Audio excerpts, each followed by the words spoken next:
This is hands down the best paint stripper I've ever used. And you know what I love about it? It's actually eco-friendly.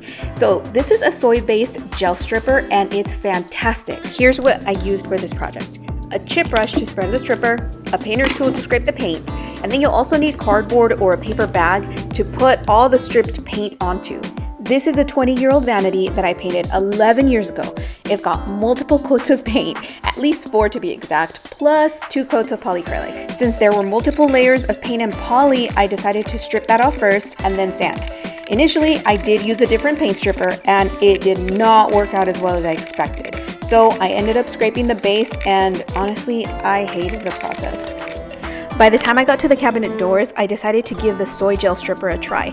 I applied it and I spread it out with a chip brush and then I walked away. Literally, within a few minutes, the paint started bubbling. The directions do say it starts to soften paint within 15 minutes and up to 2 hours.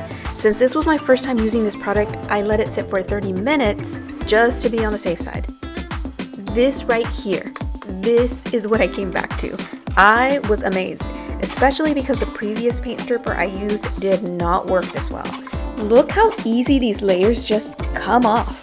This literally got down to the primer. In fact, in some areas, it got down to the bare wood. Now the bottle does say the gel will remain wet for 24 hours, so after I scraped off as much of the paint off as I could, I let the door sit for a couple of days before sanding and doing repairs.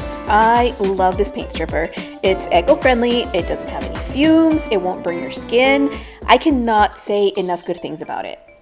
So after stripping, sanding, and repainting, this is what my vanity ended up looking like. And if you'd like to see the process of how I turned this 20-year-old builder grade vanity into something more modern, you can click on this link to watch that video. I linked all the products in the description, including this fantastic paint stripper.